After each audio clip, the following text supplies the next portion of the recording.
Good morning, good evening, ladies and gentlemen. I am your humble purveyor of Samizdat, Commander Culture.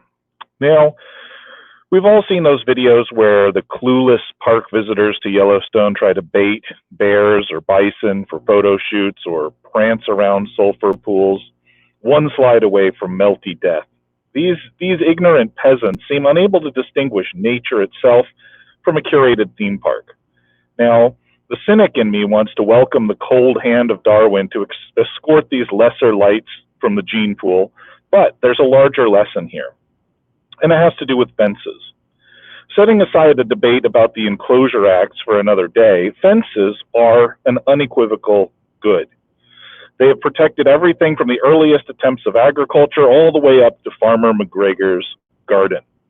They were so important to the occupants of Western Europe that these spent a millennium growing living fences called bocage. Good fences make good neighbors, as the saying goes. That is to say, fences allow me to know the acceptable limits in which I can exercise my liberty, and they tell me when those around me are treading on my sovereignty. Perhaps the most important fence of all is one that you've never heard of, Chesterton's fence. Now, Chesterton was a British writer in the Victorian era and remains to this day one of the leading English moral philosophers. As we engage with a cultural enemy intent on the destruction of our four olds, that is, old customs, old culture, old habits, and old ideas, we need to understand the urgency inherent in our attempts to stop them, to halt their long march, and to still their jackhammers of discivilizational destruction. Chesterton said that any time you encounter a fence, that is, any custom, habit, or barrier to some kind of perceived societal progress, you must first ask, why was this erected? If you do not understand the purpose of the fence, you cannot, from a logical or moral perspective, deconstruct it. The SJW Red Guards look at everything they do not understand, which is most things, and they call for their destruction, based either on their complex of massive intellectual and moral inferiority or a manic hubris. The wiser person, Chesterton says, counsels that the would-be reformer should go home, study the lay of the land, the history of the fences, the history of its builders, and only once all of these things are understood may a reappraisal of the fence's existence take place. For example, why do we hold the door for women? Why do stereotypes exist?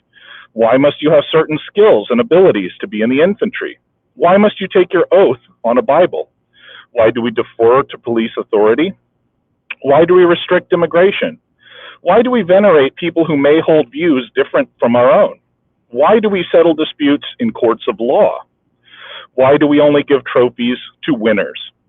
As the SJW Red Guards minions attempt to trample every cultural impediment to their demented version of progress, they make a grave mistake.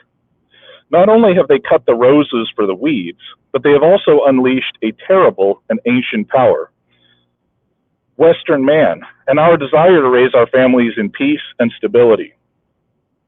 Entire chivalric codes, dozens of papacies, legal codes from Hammurabi all the way to Napoleon, and bloody wars of offense and defense have all been prosecuted to reach a place where Western man can live sedate and peaceful like grazing bison behind a Yellowstone fence.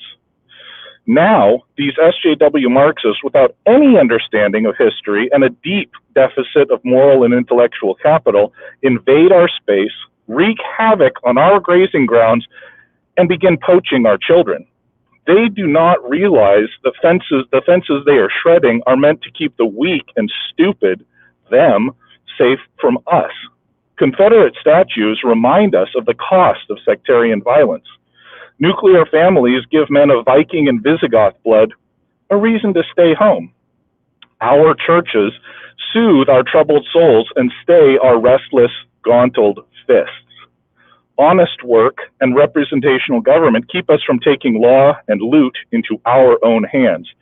Perhaps they do realize this, but they are amoral, nihilistic, locust-like mediocrities who would rather rule ashes than labor honestly in simple stability. To do anything honestly would expose these gnarled wretches for what they are. Understand, gentle listener, This is why they bleat endlessly for equality.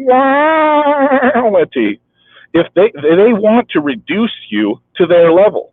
Well, I'm here to tell you this equality is a pernicious lie. We could never be reduced to their level. It isn't possible. Chesterton's simple thought experiment here perfectly illustrates the crabbed lunacy of the regressive left.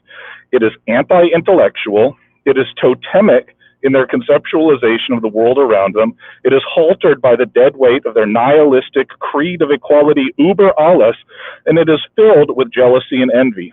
We understand that Chesterton's fence means opportunity, opportunity to flourish where we find ourselves planted, opportunity to learn about the builders of the fence and grow in wisdom, opportunity to learn from the construction of the fence how to reinforce our own, to explore the uncharted possibilities of the vast lands bounded by Chesterton's fence. Beyond, there be dragons. Remember, tomorrow belongs to you, to the stars.